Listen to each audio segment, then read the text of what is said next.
First of all, a bit of background about where I am. I live in Ewell, Ewell, and it's in Surrey, but it's on the edge of southwest London. In fact, you can hear the train going past. It's the London to Epsom line, and I'm 30 minutes from London and in zone 6. So it's very much part of suburbia. However, my house was built in mid-30s, and before that all this was open countryside. The pear tree, it's lost its leaves because it's now winter. This was an orchard. I'm very proud of my back garden. I've also got a pond at the back, and you can hear the magpies cackling in the background. But Ewell is a really old village.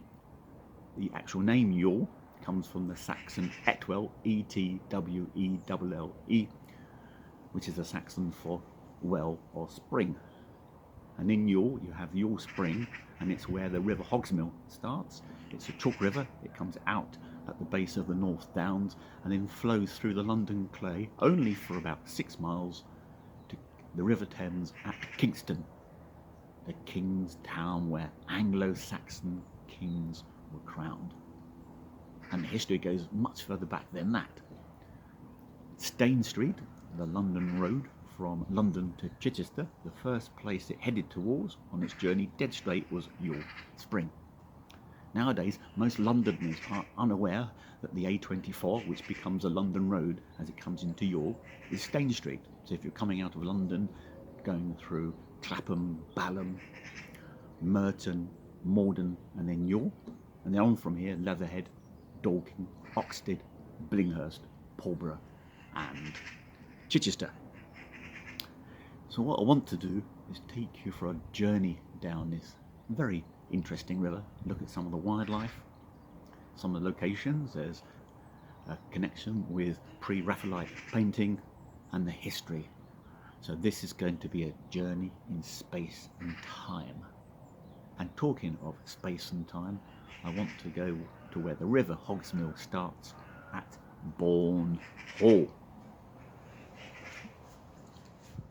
This is Bourne Hall Lake, very popular with families. Lots of wildfowl, mallards, newt swans, Canada geese, cormorants, occasional grey heron, and in the winter lots of black-winged gulls. Now, this is named Bourne Hall after the manor house, which was here for hundreds of years.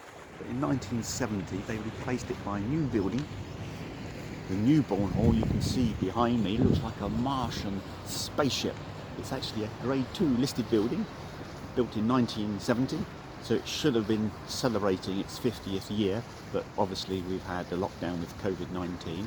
It has a library, it has a dance floor, and what's really novel, the function rooms around the outside of the building. They can move the partition walls, so you can vary the size of the function rooms according to the needs. So really interesting. Now I'm just going to turn the camera back round to look at the lake, and I want to take you just a bit further along to talk a bit more about the history.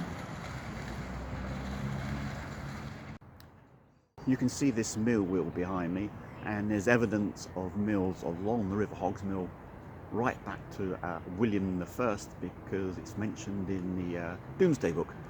I also talked earlier about the London Road coming into the old Stane Street coming into Ewell, and just outside Ewell is Henry VIII on his 30th year started to build Nonsuch Palace, with the idea being there'd be no such place in the world, hence the name. Now of course you may be thinking, why don't we know much about Nonsuch Palace? Well, when Charles II came back to be king, he brought his mistress with him, Barbara, Countess of Castlemaine. She was the most influential of his mistresses, but as she became older, Charles II favoured some of his younger mistresses, so he shunted Barbara off to Nonsuch Palace.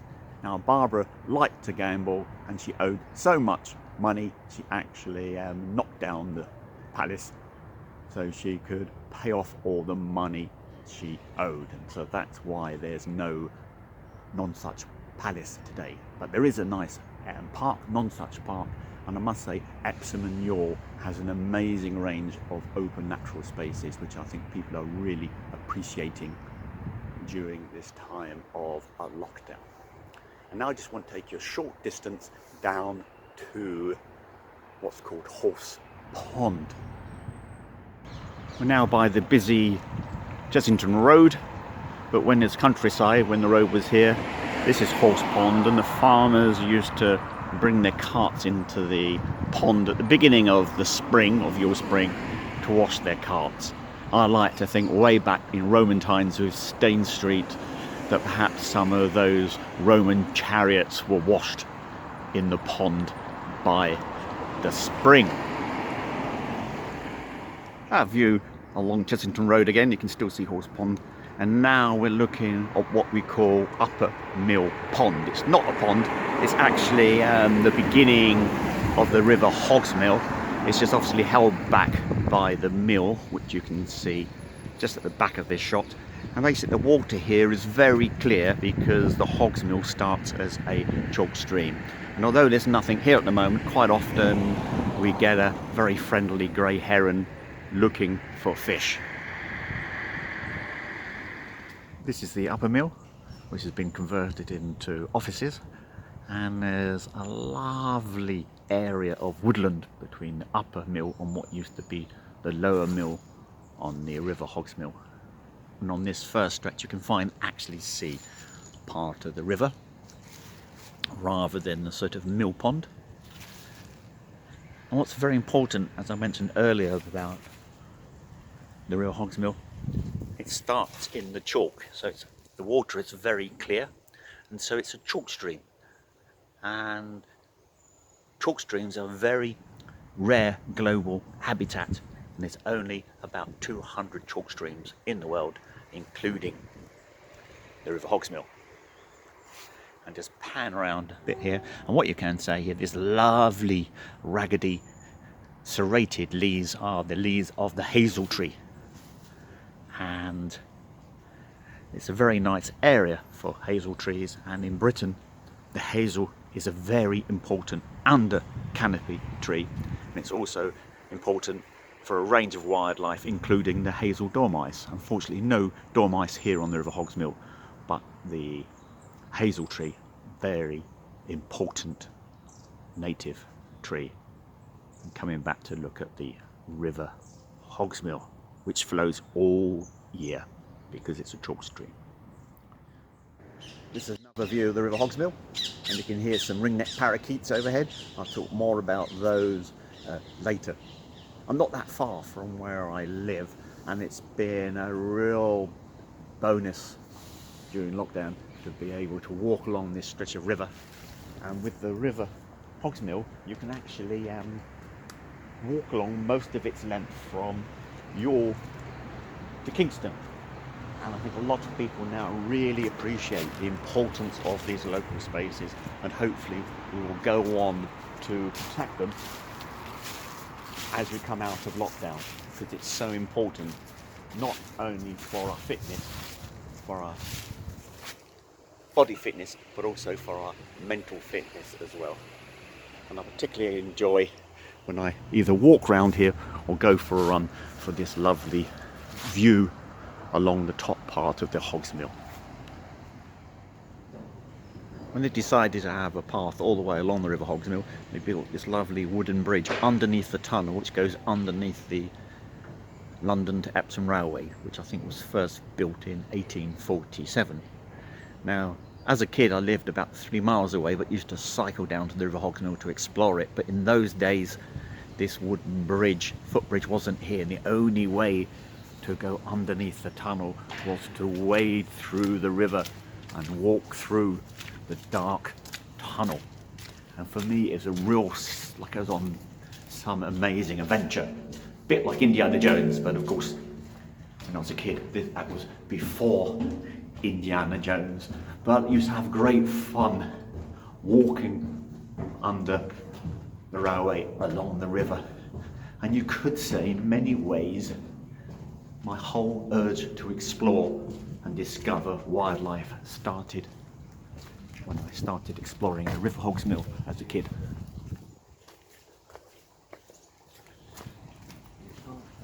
As I said, it's lots of people enjoy walking along the River Hogsmill as well. We are now in Hogsmill open space on a nice sunny afternoon. It's part of the Hogsmill Local Nature Reserve. It's been a very nice autumn, a very spread out autumn. It's sometimes, if it's very cold, you can get spectacular colours, but the danger is you get a very early cold snap followed by strong winds, all the leaves blow off the trees. And although it's been very windy, we haven't had really cold weather. So it's been a very spread out autumn. Some of the trees you can see in the distance have lost all their leaves, some still retain them, including this amazing specimen, this oak. And we have two look very similar, is the penducular or English oak and the sessile oak. And the English oak has the acorns on long stems and the leaves on short stalks, whereas the sessile oak is opposite. Is the acorns don't have any stem and the leaves are on long stems. Now this is an English oak, and this is about a minute's walk from my house, and they are amazing. Some point in the past there was struck by lightning, but they've left the branch here, and they are stunning locations, and I find them really special to just touch. Real significant meaning. Of course, in English history, the English Navy from Henry VIII to Nelson, hearts of oak.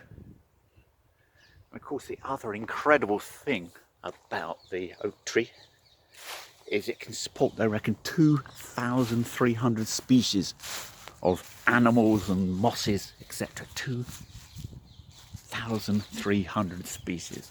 That's pretty incredible.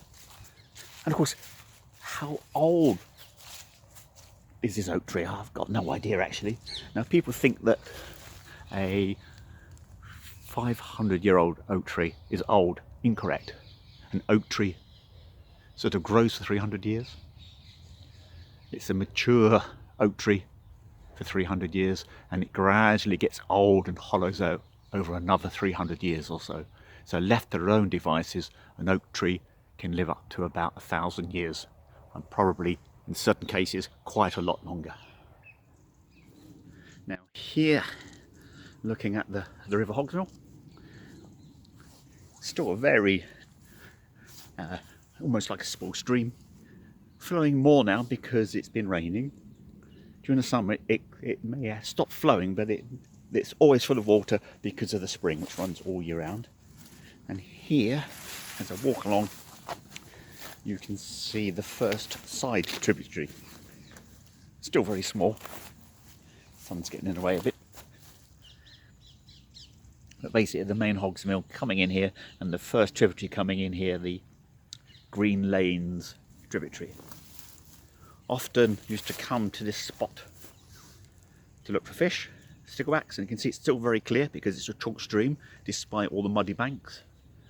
And what they've been doing here, a lot of the Hogsmill, the sides are all concrete, but they're starting to change this, and they've re-landscaped here. They've also put a series of rapids further down the river. You've come to an interesting spot on the River Hogsmill, the famous stepping stones. Let's cross over and tell you a bit more about this location.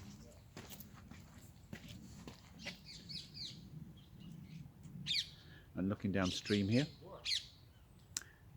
what's interesting, they think it's around this location that William Holman Hunt, one of the pre-Raphaelite artists in the mid-1800s, painted the Hireling Shepherd.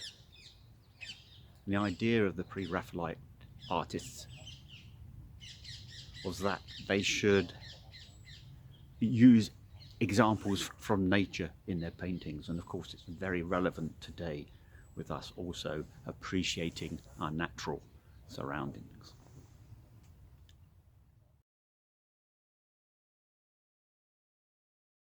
This shows you the banks of the River Hogsmill as they used to be with the stone banks, but as what they've been doing to increase their diversity, these sort of vegetated banks, but also these shallows and these rapids. And basically in these sort of slack areas it can attract things like kingfishers, but the main thing they get here, I don't know whether it's going to stay there, if you can get the picture of it. Can you see it just in front of us? Can I get closer?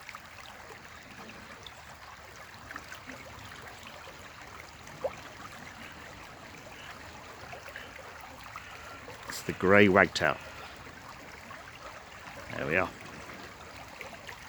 Well, I'm very pleased getting this with my smartphone.